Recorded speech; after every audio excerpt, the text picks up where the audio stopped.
start. Yeah.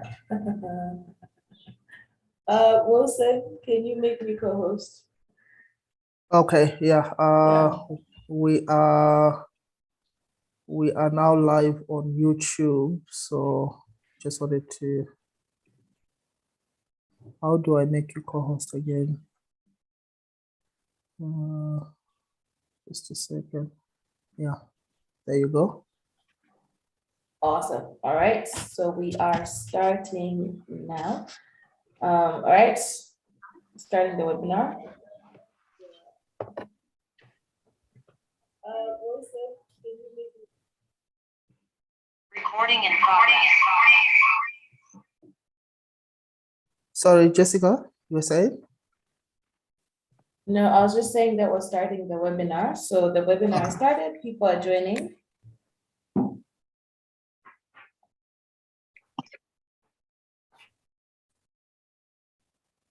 Great, thank you, Jessica. Good morning to everyone who's on the call, who's on the webinar so far. We're just going to give it a couple of minutes so that a decent number of people join, and then we'll start. So let's give it until, I think, 10:07, about 3 more minutes, and then we'll be starting.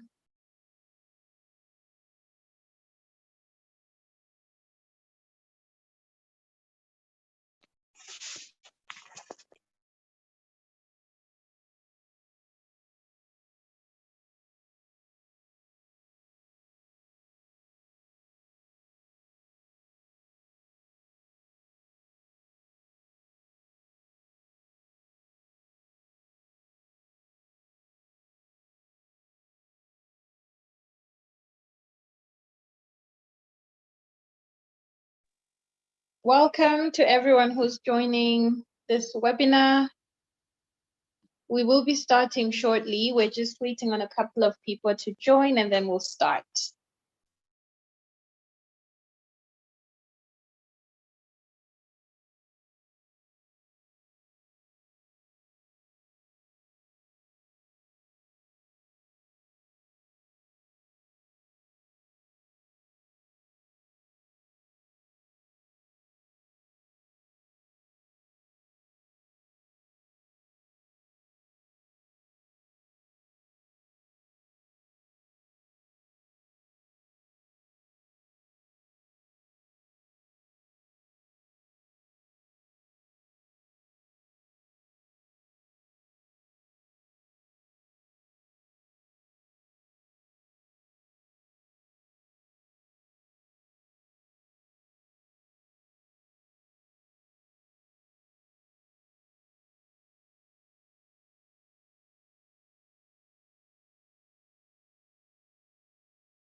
All right. Hi, everyone. Once again, I think because we're live streaming on the other platforms, it should be good to start. I think we should be good to go. So good morning to everyone. I hope you're all doing well. I'm just going to switch on my video so that, if the host could enable me to switch my video on, I think that would be great so that I can just say hi.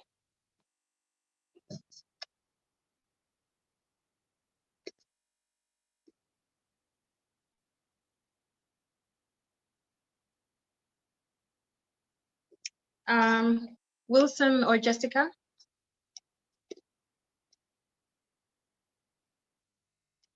Okay, well, good morning once again. And so before we get in, okay. Thank you, Wilson. Hi, everyone. Good morning and welcome to today's webinar on tax justice, where we're going to really look into the issues of taxation and the impact that it has on the lives of women and girls. My name is Rigari Shalom Zimiya. I'm the programs director working with For Equality, and I'm very excited that you are all able to make it for this webinar today. And I'm also very excited to hear the different conversation that's really going to come up, the different topics, and dialogues and conversations that will come up, and ultimately at the end, some of the recommendations that we'll have in order to ensure that we bring about change or that things change. And so before we get into the discussion, I'd just like to ask our panelists for today to go ahead and introduce themselves. So I'd like to start with Mayeso, and then we'll go to Wilson, and then Yandura. So Mayeso, you may go ahead and just tell us about yourself, who's Mayeso, and a little bit about yourself, and then we move on to Wilson. All right, thank you so much, Rigare, and thanks for having me. My name is Mayeso Grace Mazengera. I am actually an economist by profession, although interestingly, I now specialize in tax, so this is fun for me. I am also one of the alumni for the Feminist Macroeconomics Academy. So that's kind of perhaps how I found myself on this platform. Apart from that, I guess we'll be getting to know each other as we go along. So I think I've already stated I do work in tax, but specifically I work in transfer pricing.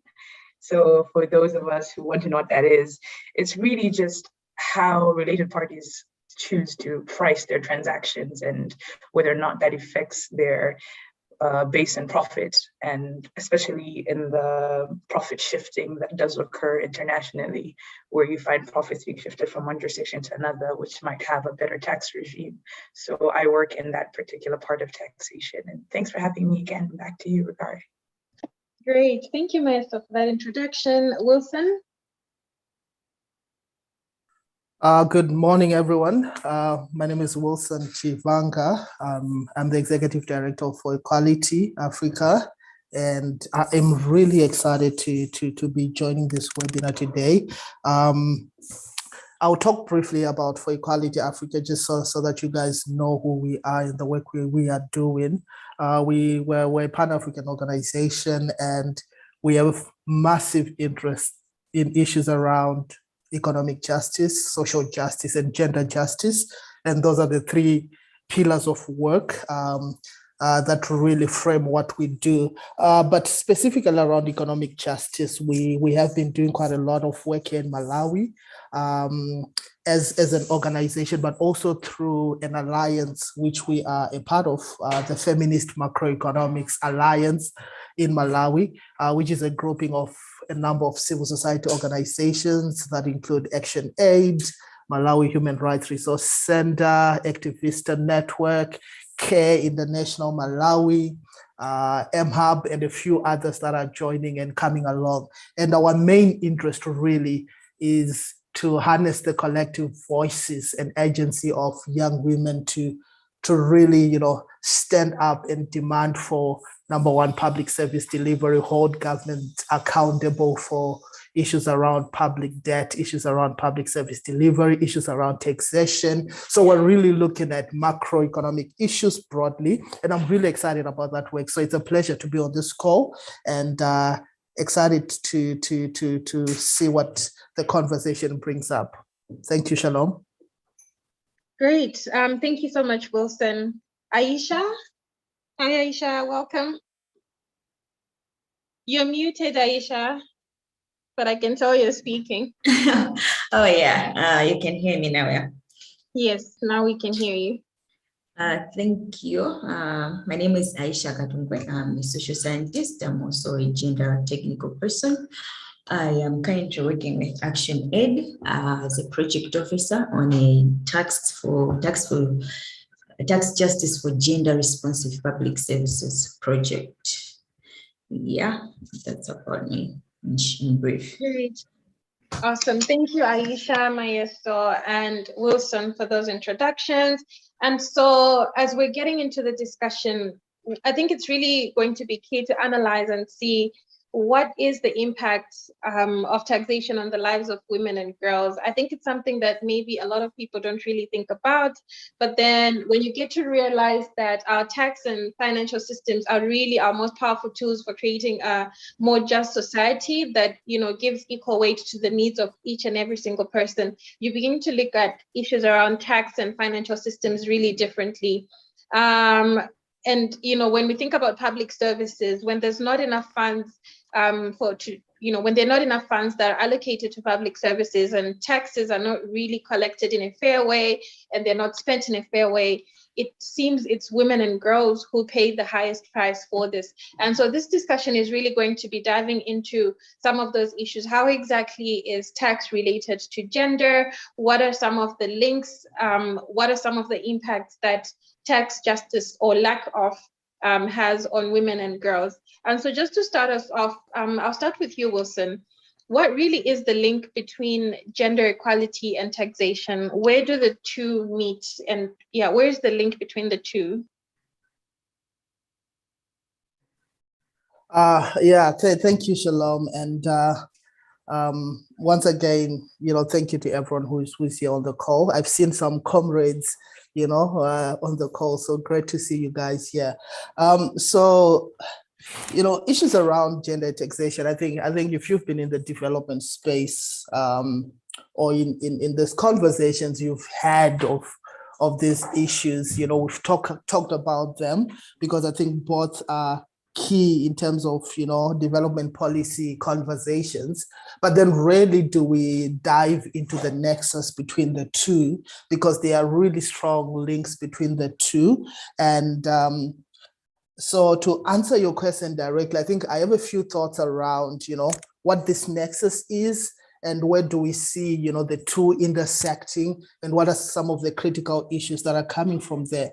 So I think I'll start off from saying it's critical for us to understand that, policy frameworks, and in this case specifically taxation policy. So these frameworks can either advance or, thwart efforts towards attaining gender equality. So at any point, governments and whoever power may be, will come up with policy frameworks, and these frameworks will either promote the agenda or really take us back. And I think we've seen quite a number of such policies, good examples of good policies that are advancing us towards gender equality. I'll give you an example. We are in Malawi right now, and in the just last week, the Minister of Finance presented the budget for 2022 to 2023. And in that budget, you see classic examples of policies that are advancing gender equality. And then you also see some that are really probably taking us a bit backwards.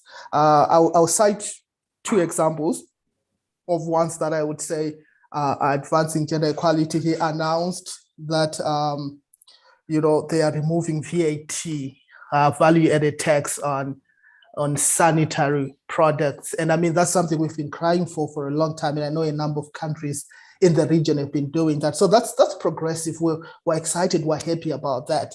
Another one is, they've maintained the 100,000 kwacha threshold, non-taxable income threshold, which again is, a positive step because we do understand in Malawi's context, and I think it's across the region, you'll find a lot of women are in the informal sector or are, in low income paying jobs. So they are the ones who are really going to benefit more from this because most of them are in that tax bracket. So those are some of the things you could say are positive, but then you also have others which you would consider to be regressive, in terms of the frameworks that governments are coming in. Now, it's therefore very critical for us to have a deep conversation or a serious conversation around how do we mainstream gender equality into general tax policy so that we can actually improve the quality of public policy. And I think it's critical that as we engage with governments, especially as CSOs, one of the key roles and the tasks that we have is to really find a way of engaging governments to make sure that we are mainstreaming gender equality into, general tax policy.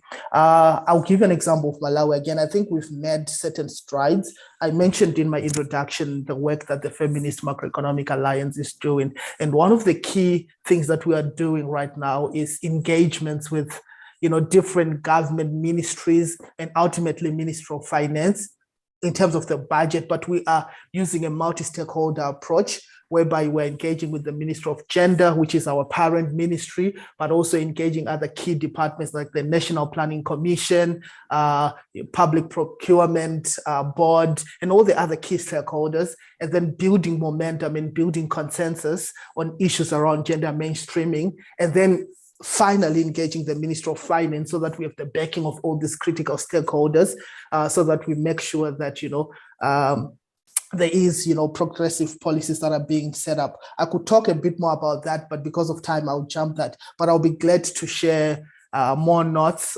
or more thoughts around that work and why we think it's so critical in terms of really ensuring that there's mainstreaming of GE into general tax policy. But then I'll also talk about, I think, one of the things that you would see clearly is you're going to see a lot of gender biases, some which are explicit, some which are implicit. And when it comes to tax policy and taxation issues, right? For example, you're going to see explicit gender biases, that deliberately, would treat men and women differently. For instance, you can have tax policy that gives, maybe different tax deductions for men to women. You see that in a number of contexts. So that's an example of an explicit gender bias, which affects both men and women differently. But then you're also going to have, implicit biases, which are more subtle. Sometimes it's difficult to put a finger on them, but this could include, issues around discrimination against women in the labor market, in education.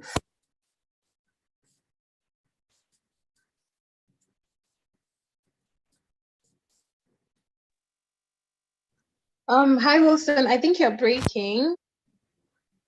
Oh, sorry. Yeah. Can you hear me now? Yes, now we can hear you. After education, we lost you. Oh, no, I was saying, so when it comes to implicit biases, these are examples are maybe discrimination against women in the labor market or in education. And those biases, would translate into long-term effects. So those are some of the things you would see when it comes to tax policy biases, which are implicit as well, because it cuts across. But then there are also issues, and there's been a lot of talk about this. I know we recently held a number of webinars where we're talking about the care economy. So one of the areas you're going to see implicit biases is the distribution of paid and unpaid care work between men and women. And we know that women bear the brunt of this. Women perform over 70% of unpaid care work, but then there are still issues around that, So I think as we're thinking about what progressive taxation looks like, those are some of the issues we still need to bring into the conversation. I know issues around transforming the care economy are quite broad, but it's a conversation that we need to bring into, progressive taxation as well. And then lastly, I think I'll touch a bit on issues around value-added tax as well. I know I mentioned earlier an recently introduced, recently announced that, they are removing VAT on sanitary ware. But one of the issues that you'll see with VAT is that it exerts gender bias because of women's different consumption patterns, because studies will show you, and I think real life experience would reveal that to you, that women are bigger consumers than men, and women are more likely to buy goods and services that promote health. So you're talking of household goods, you're talking about, basic needs that keep the household going, and it's women who are most likely going to do the bulk of the purchasing. But then, so that means VAT affects them more, because for every purchase that you are making, you are being charged VAT for that. So those are some of the biases that we see in the issues around taxation that we really need to talk to and say, how do we start engaging government to make sure that key products, key services, there's progressive policy and legislation around that to make sure that, the burdens of things like VAT do not disproportionately affect women. So the example of the removal of VAT on sanitary ware is one good example of that. But what are some of the other key areas that we could be looking into and be pushing for such, exemptions? So in conclusion, Shalom, I would say, these are some of the issues where you see the nexus between, taxation frameworks and gender equality. And I think it's a bigger conversation that we need to be having around how do we ensure that our taxation policy frameworks are actually advancing gender equality. So let me stop there for now, and I'll be glad to come in at any point to talk more. Thanks. Yeah, thank you so much for that, Wilson. I think you said quite a lot. I think there's definitely need to mainstream gender when we're talking about tax policies, etc., issues around tax budgeting. There's really a need to mainstream gender equality. And I think that tax systems need to ultimately generate enough or sufficient public revenue, while also ensuring that the revenue is being distributed fairly and focusing on rebalancing economic and gender inequalities and not promoting the inequalities. So thank you so much for that contribution. Now, Maya, so I'd like to come to you. You are an economist working in tax. So this is really your field, this is your playground. What would you have to say regarding tax justice in Malawi? Does Malawi have a fair tax system? What would you have to say about tax in Malawi? Hi, Regari. That's actually a very interesting question. And I think luckily Wilson also kind of preempted some of the conversation around that. One of the things perhaps to remember when we talk about fairness of tax, like you yourself rightly said, we're not just talking about how fairly the taxes are raised, but even how that tax revenue is then spent, isn't it? So basically looking at two sides of a coin. So if we're talking about is there tax justice in Malawi, first you want to ask yourself, are the taxes being raised fairly when they're raising these revenues from taxes? Do we think that is?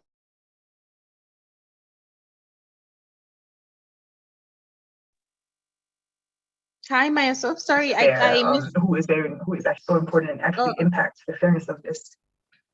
Hello? Yeah.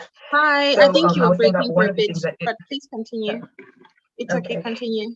All right. So one of the important things that Wilson has also touched on in terms of the tax system is looking at where our taxes are. So are our taxes on wealth and property, or are they on consumption? And Wilson rightly pointed out, if you have a larger amount of your taxes being raised from consumption, then the people who are paying for that are those who spend most of their disposable income on consumption. So Wilson gave great examples to say that women are more likely to spend on consumption, meaning that they're bearing that burden. So that VAT we're talking about isn't really fairly distributed to everybody in that sense, but you find that maybe more women are paying a VAT. And if you take that into consideration to say if you're in the workforce and let's say things are going well and you're in a higher income bracket and you're already paying something like, let's say 30% on average of your income in taxes as well, and then ultimately you would be paying something close to maybe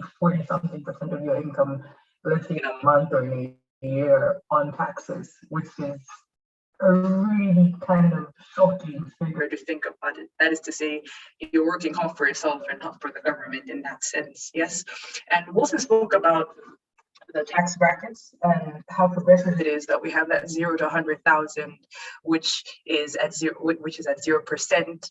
But then even in the same budget, what they have done though is they have actually narrowed the 25% bracket, which previously, if you earned anything from, I believe, 100 to a million, you were only paying 25% tax on that income. But now what you find is that bracket has actually been reduced to say between 100,000 and 330,000. That's where that 25% is lying. and then between 300,000, 30 going upwards to somewhere around 3 million, then you have that 30% coming back. That is to say that previously you had this wide range where if you're doing well in the job industry and you're receiving quite a bit of money, but not perhaps as high as managerial positions, of which women only make something like 15.6%, then you have this 25%. So that's good for you, which is an improvement from the previous regime. And to have it now this year being reduced to say, oh, okay, so the only people who are paying this 25% in this really narrow bracket of something like, I think it's only like a 230,000 kwacha kind of brackets where you'd be paying 25%, but now like the rest of you go back onto the 30%, it has an impact as well. Because if we're honest, most workers in Malawi are not making large amounts of money. They are within that bracket. So you find that most of the tax is actually going to be collected, not from the high earners, but most of it is actually coming from those who are perhaps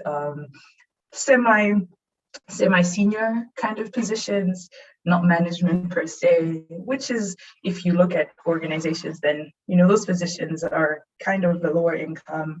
Some are doing just okay, but then most management positions, as I rightly say, you know, over 80% belong to men anyways. And so it's a little disheartening. Like when I saw that change, I was a little concerned to say, okay, so you've maintained the zero bracket, but then you've narrowed the 25% bracket, meaning people are now on average going to be paying more taxes. But that's just if you're looking at how we're raising taxes, isn't it? And as Wilson also rightly said, they've removed the VAT, for example, on sanitary pads, and they're very specific. They say pads, right? And for us, especially when you're looking at all these kind of acts, you want to see what they're going to define that as. Are they going to define it as everything, including tampons and everything else that is used in that way, or are they going to say what defines a pad to say it's just this? And so that's where we're taking off the VAT, but everything else remains taxed. So there's still those discrepancies. Like, yes, we celebrate, but not quite yet, because you want to know how they're defining some of these things.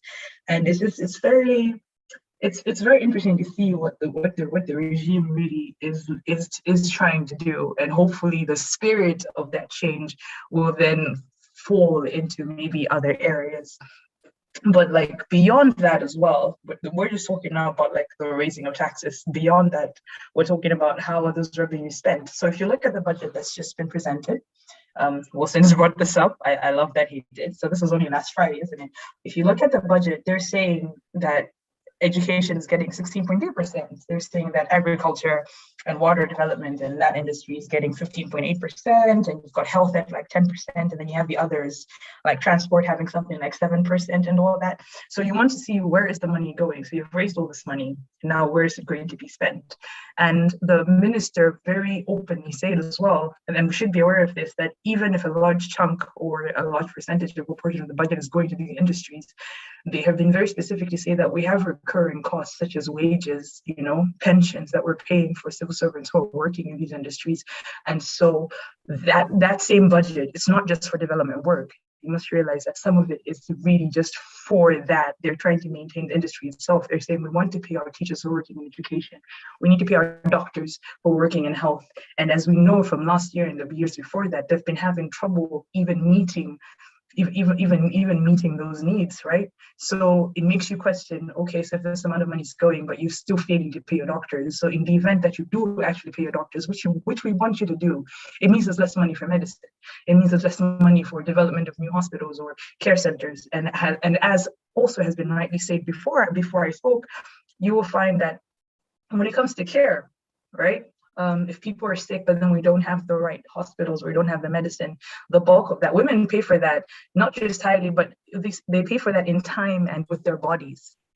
And it's unpaid, isn't it? So if you're looking at the education sector, and we can be happy and say that, oh, the education sector is getting like 16.3%, okay, that's all well and good, right? But if we're not getting enough in that sector, if it's just paying salaries, if we don't have any developments happening, if we don't have schools closer to home, you know that we're pretty traditional. That is, most of the chores at home are being done by the girls and women. So if she's not done cooking or bringing the water back because you haven't put enough money into the water into water sanitization projects, then she'll be late to school or she won't go at all, isn't it? So you find that your girl child at the end of the day, because of these other services failing, despite the fact that perhaps you have put more into others that should have been helping, then at the end of the day, no work done. Because yes, great, you have your teachers, but if your girls can't get to school, if they are unable to go to school because they have other responsibilities at home, because you as a people, as a country, have failed to provide certain things, then at the end of the day, what looks like progress isn't progress at all, unless we look at it from that really granular level. And sometimes we fail to be able to do that because most of our data, when we're looking at it, it's really on households. It's very hard to find really good gender disaggregated data that is able to tell you about the effects of some of these policies. It's unfortunate, obviously, but at least we do have a place to start from, I believe. And so, like, at the end of the day, I think with your question, you're saying, do we have tax justice? I think tax injustice does exist.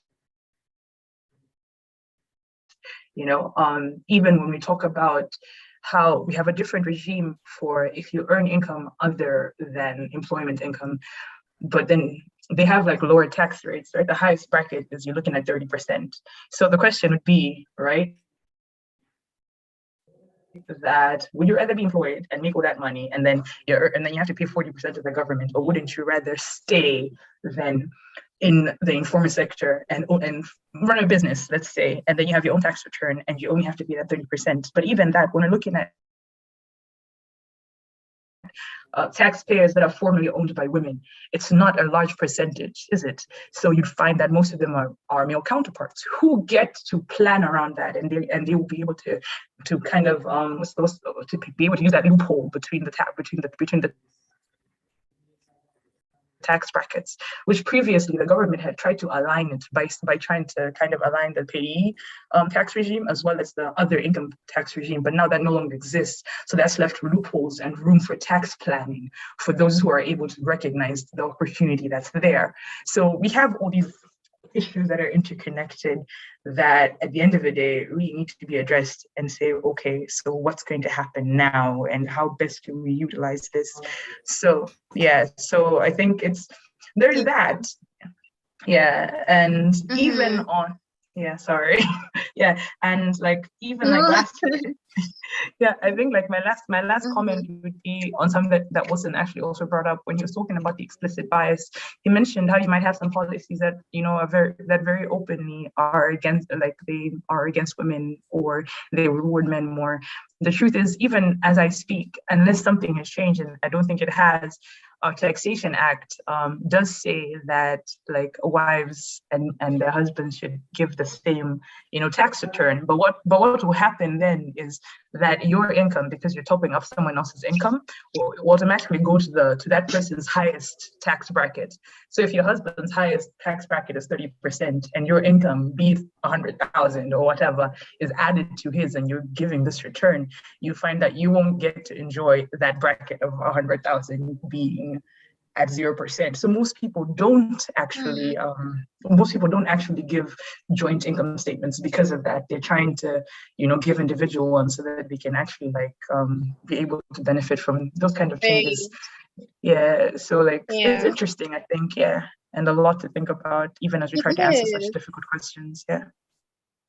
It definitely is a lot to think about. You've said so much and I'm just mind blown. I'm like, okay, this now makes sense. And I think it's easy to sometimes look at budgets and, you know, tax issues and think, oh yeah, they've removed, you know, the tax from the pads, but then it doesn't, I think it takes taking things a step further to think about it and say, okay, does that actually translate to bettering women's lives? Because even when you think about pads, I don't think the women and the girls who are struggling with sanitary pads are struggling because they want to buy Always and they want to buy Kotex and all of this. Even the locally made ones, the Purities and all of those locally made ones, they can't even afford that. So what does removing tax on those does it really change anything for the girls in Malawi, or can they still not afford even the ones that are locally made? And I think you raised a very key point around thinking critically about where is the money going. So they've removed tax. Where is the money going? Like, what has this money been redirected to? When they make certain cuts and certain allocations, where is that money being redirected to? Is it really leading to development? And I think that's a very critical question to ask, even when we think about this. So before we celebrate all of these things, it's important to get into the nitty-gritties and really understand, so what's happening with the money, and is it really truly serving women and girls? So I think that's really critical, something that you raised. And then about the 25 and the 30%, I actually didn't know that this new budget had that, which at face value might seem like a good thing to say, okay, at least the people who are earning in this bracket are going to be taxed more. But then again, the question comes to, Malawi, how many people are in the higher income earning bracket and how many people are in the lower? Most people are below this 330,000. And so ultimately it's still, the lower income people paying the tax and sustaining the country, and then the rich are not really being taxed. So yeah, very good and insightful conversation there. Thank you so much for that, Maeso. And then we have Nyatue, who says, loving the insight Maeso gave on sanitary pads, so eye-opening. I mean, yes, indeed, what else is being given priority in mental health management? How about those that pay for tampons? Very insightful. I never thought of it in that way. Kind of seeing a pattern here in that we have the government feeling okay charging these local companies producing the sanitary ware than those more expensive sanitary products we import, like Kotex, Lilets. We end up asking who benefits. All right, and so moving on, and just to say, if you have any questions, feel free to throw them in the chat. We will be looking at the questions towards the end of our discussion, but I just wanted to read out that comment. So Aisha, I wanted to ask you, how has Malawi's tax system helped or hindered advancement of the well-being of women and girls? I think this discussion was really a good prelude. So how has Malawi's tax system helped or hindered advancement of the well-being of women and girls? Thank you, Gary. I don't know if that's how you pronounce your name.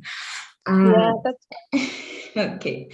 Anyway, since our national budget became more domestically funded, we've seen our country developing devices to raise enough revenue to be able to fund our own budget. We've seen them try to make the tax system become more progressive.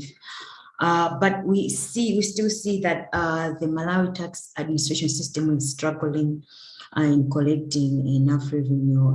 There are many challenges that MRA is facing and Ministry of Finance is facing. To mention a few, the manual system of collecting domestic taxes, it hinders with compliance from when collecting taxes. We also have an unreliable taxpayer database, which still hinders in how much money the country is supposed to collect. We have weak business analysis and intelligence, which the country is still trying to get out of by being able to train MRA officials that they are able to note fraud, especially when we're conducting business with foreigners. But we see that as a country, other people are still using our laws to be able to not pay taxes. We have low tax compliance. I think the government has been able to be able to collect revenue from employees, from people who are working, but from business people, you see that the country is still struggling because they're not able to make sure that each and every business pay its fair share of tax. So this affects our national budget. You see that of a population of 18 million, our budget is still small. The Minister of Finance just announced a 1.9 trillion budget. And when you share this among the sectors, even maybe the prioritized sectors, which education is still becoming at the top of the list at 16.3%. And then you have agriculture at 15.8%, health at 10%. You'd think that this is a lot of money, but when you look at the pie that we have, that all these sectors are struggling to take money from, you see that this is little. That's why our sectors are still experiencing challenges. Are we able to educate the girls that we have? You know, with COVID-19, we've seen a lot of number of girls dropping out of school. We've seen other parts of the health system struggling. There have been cases of fetula not being attended to because our financial muscle almost went to COVID-19. So you see that the system that Malawi has in collecting revenue is affecting our national budget. So when our national budget is small, it will affect how many number of teachers we employ. I work with the local schools. You see that there will be other local schools have actually 4 teachers, and one of them will be a female teacher. So most girls haven't really seen role models, you know, maybe to copy their attitudes onto. They haven't seen, or maybe an employee that they have seen is only a teacher. They don't have dreams. We have good policies, like we have the early admission policy, which allows girls which after giving birth to go back to school, but our government is not funding this kind of policies. So you see that because our national budget is small, the allocation of budgets will just be okay, let's educate, let's put money in the education sector, but it will not look at the needs, the specific needs girls have that will enable them to be educated. As a country in Malawi, we're still experiencing 349 deaths per 100 live births in maternal death. So that's still a huge number, and all these come because our health system is not adequately funded. We still have women needing to travel long distances to access health services. And even if they do, you find that the healthy administrator there there are only a few, so they're not able to manage all the patients there. So even the care that they receive, you look at agriculture, yes, we've had more people being beneficiaries of PIA, but when you go back to the villages, you find that a lot of women, a lot of men, they haven't accessed actually these seeds, these fertilizers that are supposed to help them, because even PIA is not adequately funded. The transporters are not adequately funded to make sure that they reach the excluded areas, and even these rains make it even worse. So you see that we need to strengthen our tax system to make sure that as a country, we're able to collect enough revenue. From our budget, 93.4% was from domestic tax. So you can see that domestic revenue and domestic tax is very crucial to funding our public service. Thank you. Great. Thank you so much for that, Aisha. Thank you for those insights. I think you've touched, all three of you, actually, you, Wilson, and Maya, so have all touched on some of the big issues around, you know, the taxation, gender bias. You're talking about your experience even supporting the schools and all. So I think I would like to ask, why is tax justice so important? So at the end of the day, after we've all discussed all of this, why is tax justice so important to talk about? Why do we need tax justice? Wilson, would you like to take this one?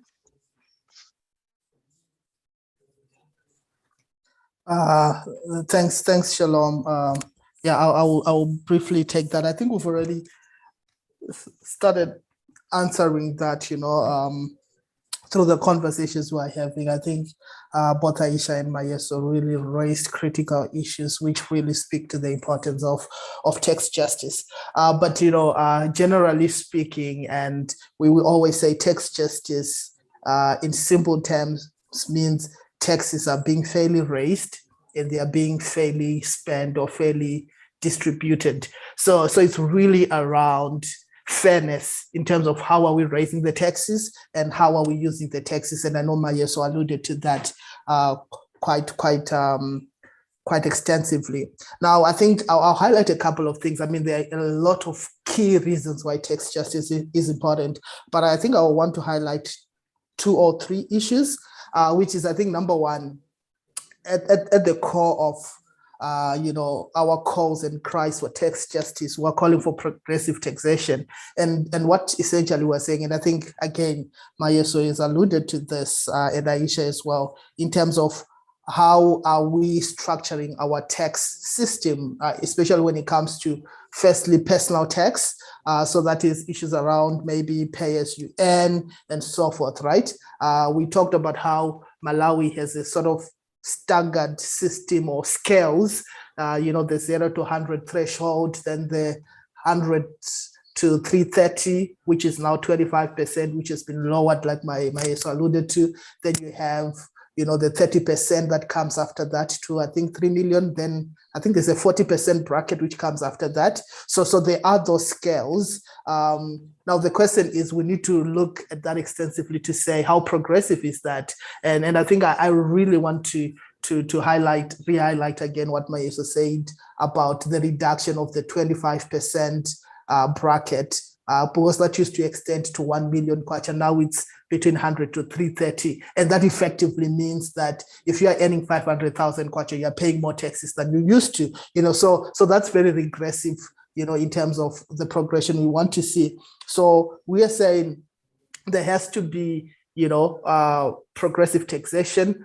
It has to be fair in terms of how we are scaling up. But I think where the main problem is not really around the personal tax. It's around, the taxing of the wealthy. Because, I mean, what COVID-19 has shown us, and I'm sure most of us have come across the Oxfam Inequality Report, which came out a month or 2 ago. And they said one of the most shocking things I've ever had. In fact, it's absurd to think that the richest 10 people in the world doubled their income during the COVID-19 pandemic. Think about that. The richest 10 people, who are men, obviously, doubled their incomes during the pandemic when everyone else was struggling, when small businesses were shutting down, when, all of us were experiencing this economic hardship due to the pandemic. And the reason why that is happening is they were getting tax breaks. I mean, Elon Musk is the richest man, or is he still the richest? I don't know. But the guy literally doesn't pay tax. Some of these guys are paying as little as 1% in terms of tax, yet they are so wealthy. So higher taxes for the wealthy, it's as simple as that. We need to call for that, and we need to be crying for that. And I think at a business level, like Aisha alluded to, I think we're really seeing how the tax system has been unfair because small businesses are being taxed, and the Revenue Authority will make sure that they come and they close your doors. But you don't see the same happening for big institutions, big companies. Some of them are even foreign-owned companies, which will be operating in the country. They're enjoying tax breaks, they're enjoying tax holidays, they're enjoying all these tax incentives that local businesses are not getting. So the question then is, who is benefiting, and why do we have such unfair systems and structures in place? So really at the core of this, we're saying progressive taxation. The core pillars have to be higher taxes for the wealthy, and we really need to investigate how we are, raising revenue. Is it fair? Because it's definitely, as it is right now, it's a very unfair system of collecting revenue. And then I think that inequality or that unfairness actually extends to how the taxes are being spent as well. So I think in conclusion, I think I would also say, I think the key things around tax justice, why it is really critical, is we talked earlier about, public services. And, you know, the more tax revenue government gets, hopefully it's done in a progressive way and the wealthy are paying more taxes, then it actually means we have, you know, more income that can be used for gender responsive public services. And another key thing is around, you know, issues around unpaid care work, which I strongly care about and feel about, because we need, I mean, government needs to raise more taxes, and it has to raise more taxes from the wealthy, from big businesses which are not paying the taxes. And that will really change the landscape around the issues of unpaid care work. For instance, I mean, there are examples of, you know, countries that are doing much better in this. I know South Africa, for example, they really invested a lot in, you know, building early childhood care centers, which are publicly funded. And what this does is it reduces the burden of, you know, care work that mothers and caregivers do, because now the kids have a place they can go to, and this is publicly funded, and they're able to do that because, you know, of more tax revenue. But then again, the issue is we are hoping that the tax is being raised in a fair and equitable manner. And then lastly, and I know all of us have had this, you know, the constant conversation around how poverty is sexist. And at the core of this, we are saying we need to redistribute wealth through progressive taxation, because this really has the potential to tackle and ultimately end systematic discrimination. Because if you look at how our society is structured, there is systematic discrimination on the basis of race, on the basis of gender, and so forth, right? And if we are really going to tackle systematic discrimination, then it means we need to find a way to redistribute wealth in a way that does not, you know, leave out people on the basis of their gender or on the basis of their race. And in this context, we're talking more about, you know, gender discrimination. So redistribution of wealth, or the usage of, you know, revenue, of government revenue, government income, really has to be distributed in a way that we don't leave anyone behind. And that is probably one of the key ways in which we can begin to tackle systematic discrimination, by really being, you know, conscious of how we are distributing, you know, the wealth, and how we are really distributing or using the income that government has. So, and this comes to the issue of around questioning how the majority of our taxes are being raised. And you'd find that low-income countries raise over 2/3 of their taxes from, you know, indirect taxation. So we're looking at, you know, consumption and trade taxes, but it's vice versa for the richer countries, for the wealthier countries. They are raising more of their taxes from investments, from you know, the world. So there is that imbalance, because poor, low-income countries, we are adding the burden, the tax burden, and increasing the tax burden on the poor. So we're overtaxing the poor, and we generate most of our revenue from that, and that's not sustainable. So at the core of redistributing wealth in an equitable manner has to be thinking through how is government, you know, really generating its tax revenue. So we really need to rethink how we are raising our tax revenue, especially focusing on the business sector and the wealthy. So I'll stop there for now and allow, you know, my other colleagues to maybe share their thoughts around this. Thanks, Shalom. Yeah, thank you so much for that, Wilson. I think you raised some really good insights around tax justice, and how when tax is used for the right purposes, it actually works to reduce inequalities. You gave the example of, you know, the daycare, where if, you know, tax is redirected to that to ensure that that's taken care of, then it allows for families who need to go to work, families who need to spend their time doing other productive work, to do that without having to worry about this. When tax is when tax funds are being used or redirected to ensuring that there's water, for example, water sources closer to people, it reduces the amount of time unaccounted for and costed time that women and girls spent going to fetch water and coming back home. So ultimately, I think those are some of the issues or some of the loopholes that we see where tax justice could really bring a change. So thank you so much for that, Wilson.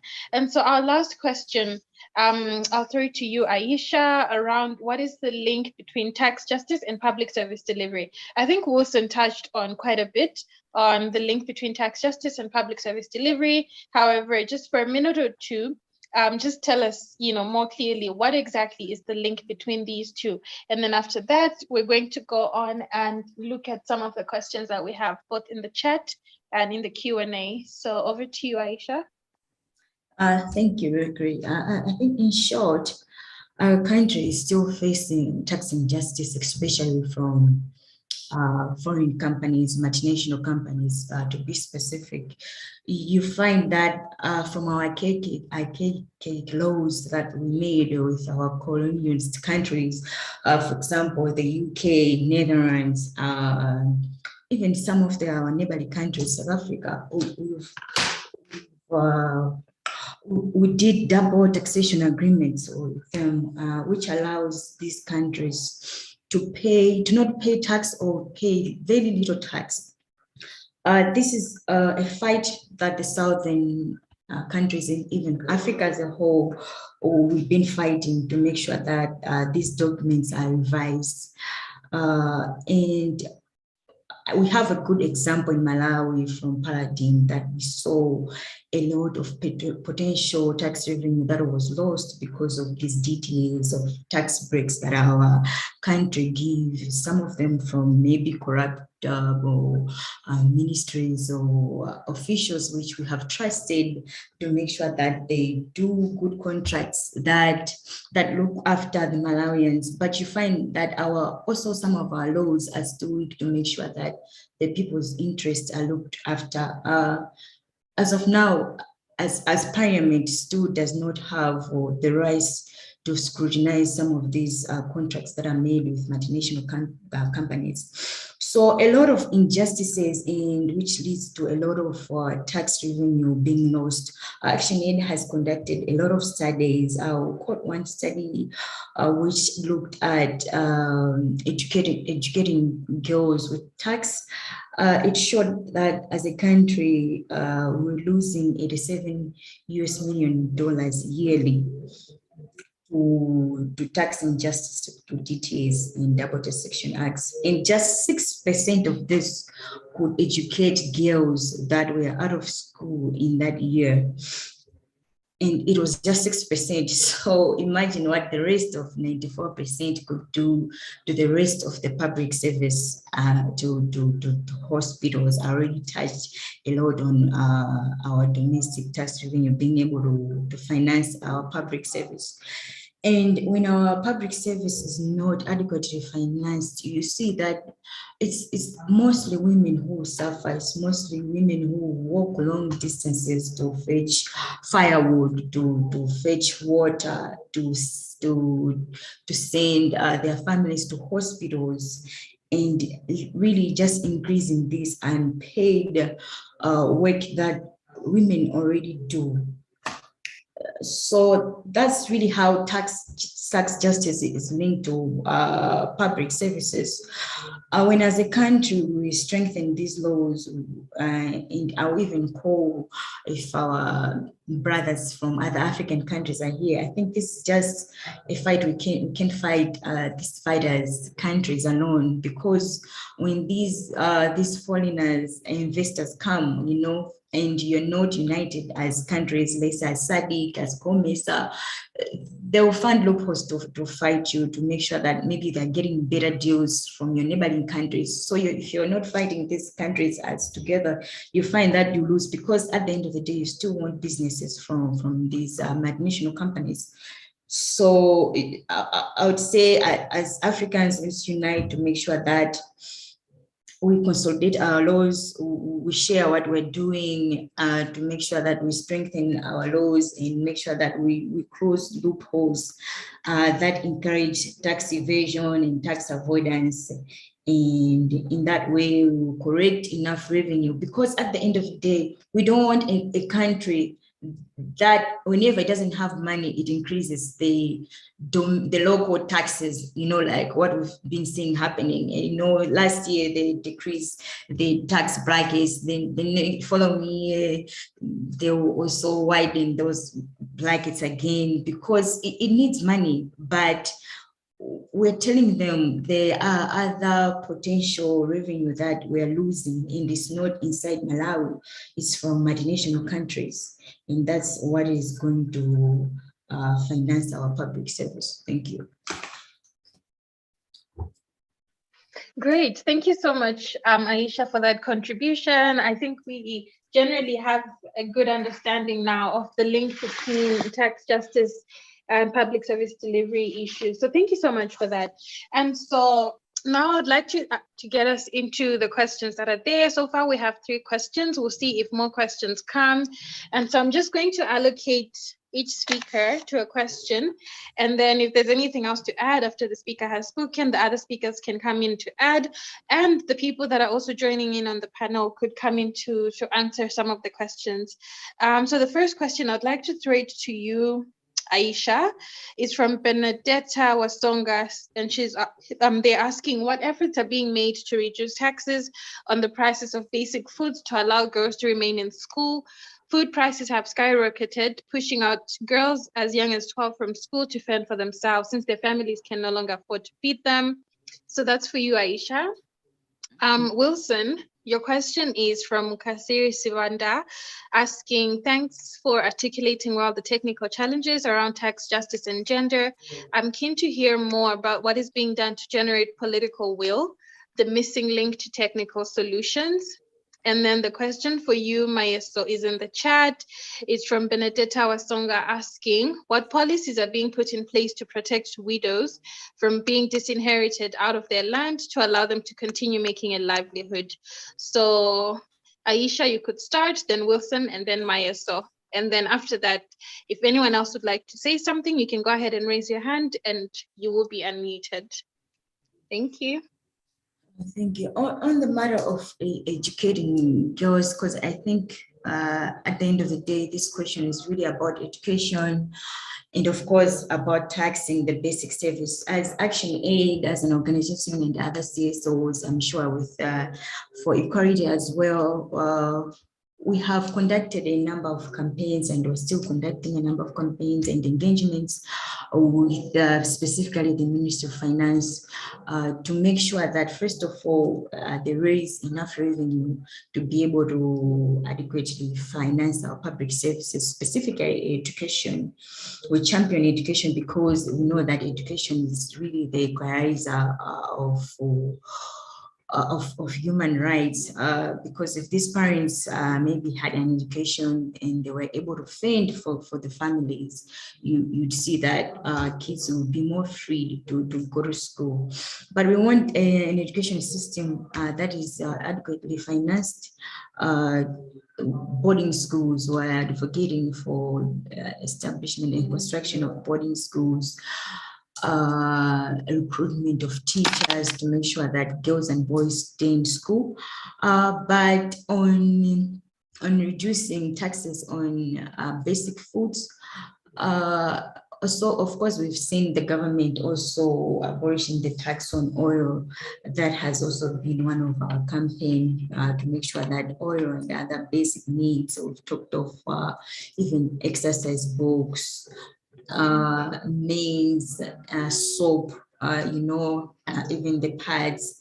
In our engagements with the Minister of Finance, Minister of Gender, Minister of Education, we go back and again to let them know that,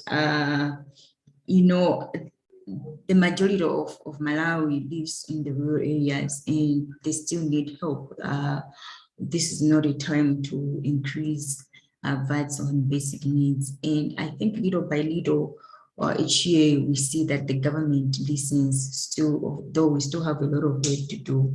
And we call on the youth and everybody, this is all our fight. I think the most important thing, government wants, it doesn't want a fight to seem like it's an organization fight. They lend a listening ear when they see that most citizens are participating in that fight. So I'll call on each and everybody to join this fight and make the noise to make sure that taxes are reduced on basic foods and money to finance education is increased. Thank you. Thank you so much for that, Aisha. Benedetta, I hope your question was answered. Again, if there's anyone else who would like to contribute to the answer to this, feel free to raise your hand and then you will be unmuted. In the meantime, Wilson, I think we can move to your question from Mukasiri Sibanda. Yeah, thanks, Shalom. I was laughing when I saw that question because I was actually going to say, Shalom, please invite Mukasiri to speak when we are done. So because I know they're doing quite a lot of work with the Stop the Bleeding campaign, and he would be able to share great insights. And I was hoping this is one of the things he would talk about as well, or maybe share, from a regional perspective, their experience with, generating political will.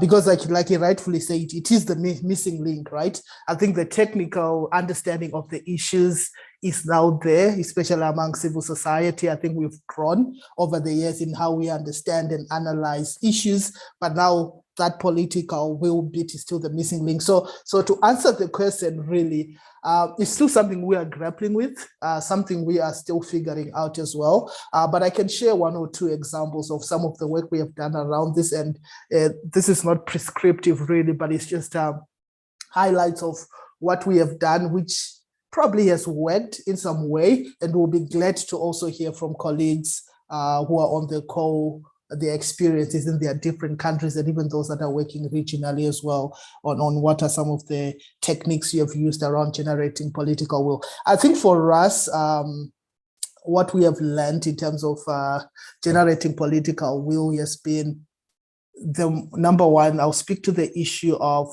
collective action and how that is translated to us, sort of getting a seat at the table, number one. I think what we have observed over the last few years has been with the coming of the Feminist Macroeconomic Alliance, and this being, a CSO grouping that really has, leaders in the economic justice space, and us coming together and speaking with one voice and engaging, with one voice as a collective. I think what that has done is it has definitely created space for us on tables that we previously did not have invitations to. But I think also it has given pressure, to create that space. I think we have generated that demand, and we have made sure that it becomes imperative for government to, invite us into those spaces. So I think that's one of the key lessons we are learning, is that collective action works. And when we do this collectively, it's easier for us to get a seat at the table, because for me, the issue around generating political will, the most critical thing for me is, do we actually have a seat at the table? Do we have access to begin to even have the conversation? So for us, I think that has been a game changer in terms of how well we have coordinated and moving together as a block, and really having, that collective voice. And then secondly, what we have also done is, I think the issue of allyship within government has also helped in terms of really, trying to push and advance, greater political will. Like I mentioned earlier, I think for us, what we have done is we have leveraged a lot on our relationship with the Ministry of Gender, because it has vested interests in these issues, from that gender perspective, right? So that has been our entry point into government. And, interministerial coordination is a very critical thing. So instead of us directly engaging, say Minister of Finance, because we had tried that before, of course, there has been some engagement, but we noted that when it was just us, engagement has been quite limited, but really leveraging on the ministry to manage the interministerial, communications and handling the politics of it, and then making sure that ultimately we have a seat at the table has really worked for us. And the ministry has been a strong ally to us. And as a result, you'd find all the work that we have been doing really. And I think especially over the last year specifically, there's been such strong coordination between, the economic justice sector and the Ministry of Gender to really advance, from that angle. So I'll give a couple of examples. What we recently, we've been doing some work on Generation Equality Forum.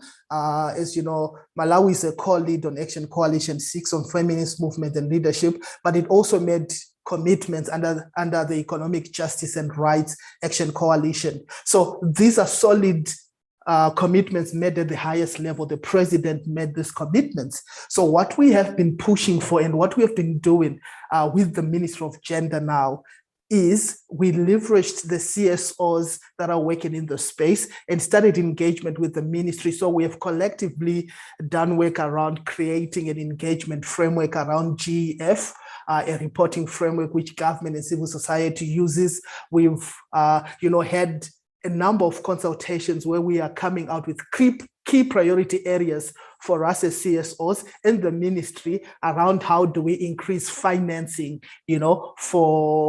for GEF, especially around the commitments made under the Economic Justice and Rights pillar. So what we then did was a few weeks ago, we held a government and donor CSO, roundtable, where we had Ministry of Finance, we had National Planning Commission, we had, all the key players, the ministry and, CSOs and, development partners who are operating at national level. And we sat down and thrashed out the issues. These are the key issues. And one of the key issues that came out of that was government through the Ministry of Finance had said, Generation Equality Forum is not going to be a project approach, it's going to be a program approach. Meaning, which is a fancy way of saying there is no money for it. So essentially government made commitments, but there was no budgetary allocation to actually go along with the commitments. But we are coming in to say, we cannot have commitments that don't have budgetary approach. And the budget has just been announced and, there hasn't been any allocation towards that. But through that meeting, of course, this happened just 2 weeks ago, what we have managed to do is the National Planning Commission, which is very key in, strategy setting because it is driving the Vision 2063, has really then opened the door for us to have deeper engagements around consulting the ministry to make sure that there is a budgetary allocation which will directly go towards, GEF. I know I'm digressing and talking a bit about GEF, but I'm using that as an example to say, for us, the issue around political will has really been, aligning ourselves and building allyship with our parent ministry and allowing them to play that critical role in managing the politics and then ensuring that CSOs ultimately get a seat at that table and we can lobby. So we're hopeful that through these deliberations that we'll be having over the coming weeks and months, we are ultimately going to get to a point where probably in the next budget, there is a direct budget allocation for GEF so that, there's money for the commitments made. So I don't know if I answered your question, but I was just throwing, a few examples of what we have done, which we have seen working, sometimes to a limited extent, but I'm really glad, I would really love to hear from other colleagues around their country experiences as well in terms of, garnering political will. Thank you. All right. Thank you so much for that, Wilson. You mentioned Mukasiri is doing quite a lot of work, I think originally in regards to political will. So maybe just a minute or two, if you don't mind, Mukasiri, just to tell us about your experience and what you've been able to do in order to garner political will in the work that you do. And then after that, we'll go to Mayaso's question, which so far is the last question we have.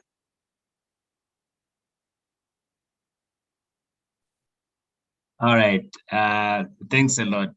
This is a very interesting conversation, and obviously it becomes more trickier as we shift the conversation from technocratic solutions to political solutions. Just to highlight that if you read the high-level panel report on illicit financial flows from Africa, that came up with this huge figure then that the continent was losing more than 50 billion annually. Amongst the key challenges that were report posed is the need to generate political will. So I coordinate the Stop the Bleeding campaign, and we are very clear that the time for spotting the bleeding is past. We know how much Africa is losing, how much Malawi is losing, how much any other African country is bleeding as a result of illicit financial flows that manifest in different main ways. It could be about tax itself, it could be about poor management of debt, trade and investment, all those issues that they've got implications of domestic resource mobilization. But key to generation of political will, just to share a bit of insight in terms of the work that we're doing. One is to work closely with the labor movements. We want civil servants, those in the private sector, to be able to understand the linkage between tax evasion and wage evasion. So if a company is shifting profits, it erodes the bargaining power of its employees. Likewise, even government, if it fails to curb illicit financial flows, does offer overly generous tax incentives, the net impact is that civil servants cannot bargain for better salaries and wages. So that's one end of trying to generate that political will. Secondly, is that deliberate attempt again to work with grassroots movements. You talk about students, you talk about churches, and getting outside of our comfort zones as civil society, like doing things in conference or in hotels and so forth, to go to where people are in community halls, to begin to mobilize people and make this ridiculously easier for them to understand that without, yes, we talk about democracy, we talk about food security and any other rights that you talk about, but without resources, then government is prone to state capture and any other rights are compromised insofar as funding is provided. So that's a bit I can share because of the limited time.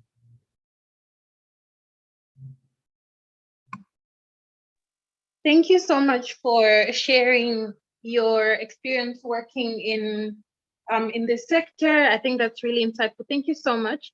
At this point, I'd like to ask Maestro to come in to answer the last question, and then we'll head over to round up the discussion.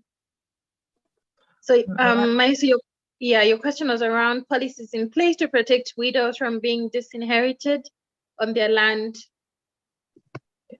So actually, as of 2011, Malawi actually has what we call the Deceased Estates, I think, as well as Inheritance and Protection Act, which actually outlines what's supposed to happen when it comes to inheritance. Because also you find that a lot of people would, pass on, but then maybe they didn't have wills in place, or they did have wills in place, but then you'd find that maybe the spouse and the children were not adequately perhaps considered. So what this act did was it protected their rights by creating a system in which the inheritance would be distributed to the widows to make sure that they don't get disinherited. And on the other hand as well, if you find that the widows had even included in the will, they had kind of a place to start from in terms of appealing to the law itself to say, but this will doesn't speak to me or my children, because ultimately the greatest beneficiary is supposed to be the will and the children of the deceased. But what has been the problem, I believe, here, it's just like I think we've spoken about just before this, it's just lack of will. So people know the laws exist, but you'll find more often than not that the same situations repeat themselves over and over, where the widow is driven out and the community knows there are laws, but nobody does anything for whatever reason it may be. It may be nobody wants to get in anybody else's business. It may be that it's just the culture, perhaps, where they believe that, all this wealth must have belonged to our brother or our uncle, whatever or however they viewed the deceased in that sense, because more often than not, it's rare that you hear that a widower was being mistreated by the families or by the community and has been disinherited in that sense, but most often happens to widows. So it just speaks, I think, to a deeper issue, which is not only we have the law, but why isn't it working? So it goes down to that. There's no will for it to work, whether it's the people themselves or perhaps even the law or the people who are enforcing the law. They're not really perhaps as interested in these matters, or they don't give as much as much power to these people. They don't empower them to say, look, nobody has the right to take you off of your land. In fact, like it explicitly actually says that if you're a widow, any household item, as long as it is in your house, it belongs to you. There's no discussion. There's no come, let's share this. Come, let us share this. It's none of that. Like, it's clear, it's black and white, but still it doesn't work. And so the question, I don't think it's about lack of policy. It's not lack of political will. It's not lack of the will of the communities themselves to change. We seem to be slower to change than would be good for us as generally maybe a country or as communities or as a society in terms of how we view things and understand things to work. Because we can agree here that it's true. They shouldn't be disinherited. They still need to be able to make a living and all those things. But tomorrow, if it happens in my family, I say nothing or I do nothing. And so that's an issue. That's a bigger issue than just to say put the laws, because the laws are there, but nobody's adhering to them. There's no power in them, is there? So I think for that question, that's how I'd respond to it, to say we have laws, we have policies, but it just seems they're not enforceable. Yeah, thank you so much for that, Mayeso. And so with that said, that brings us to the end of today's webinar on tax justice. I think it was really key in bringing out the issues around the gendered impact of taxation on the lives of women and girls. We've spoken about the issues around VAT. We've spoken about the issues around the tax brackets, the percentages, the 30%, 40%, and the 25%.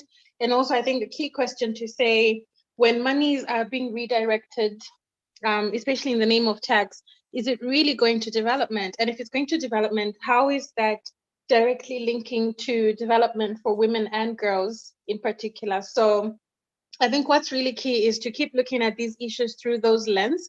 And in our different capacities, continue to engage and continue to advocate and ensure that at the end of the day, we have tax policies that speak to the needs of women and girls. We have tax policies that work to reduce inequalities rather than promoting them.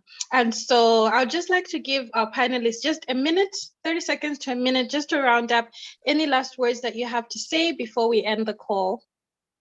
So we could start with Aisha, Wilson, and then, no, let's start with Aisha, Mayeso, and then we finish up with Wilson. Thank you. My last words would be adequately finance public services have the power to indeed realize human rights. So as a country, it is time to move for our tax systems to be more progressive, specifically by targeting multinational companies so that they pay their fair share of tax. Thank you. Thank you. Thank you, Aisha. Mayeso? Thanks, Rikari. I think I'll just echo what a lot of people have said. That is to say, there's a lot of conversation around this, but it needs to go further than a boardroom. It needs to go further than a conference or webinar. We need to actually push for the changes that we want to see. So let's try and mobilize, let's get to where the people are and get the stakeholders involved and let them know that this does affect them too, because this laissez-faire attitude we have of, well, as long as it is well with me or I'm doing all right, was not going to help anyone. In the long run, we will suffer for it. In the long run, we will end up having to pay the price for it. And if we want a better tomorrow, we have to be willing to be the people who plant a tree that will never sit under the shade of. So that would be what I believe we should be doing from now. Thank you. Awesome. Thank you, Mayeso. And Wilson? Yeah, my last words would be a luta continua. The struggle continues, comrades. We're just getting started. Let's keep the pressure. Solidarity is the way to go. Mobilization is the way to go. So let's let's get our hands dirty. Let's get into the communities and really spark this conversation. So let's not give up the fight. There's still a long way for us to go, but we'll get there. We'll definitely get there. So yeah, thank you. Great, thank you, and thank you all, and a very big thank you to everyone who was able to join in, everyone who was able to contribute to this discussion. It's been great. We have another discussion happening today from 2 p.m. to 3:30 Central African time, and so this one is on public debt, looking at it as an issue that affects public service delivery and therefore impacting the lives of women and girls. And so for those who would be able to join in, please do. We have that webinar happening today as well.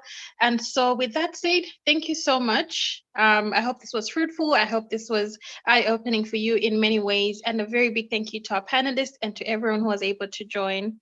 Thank you. Thank you. Thank you.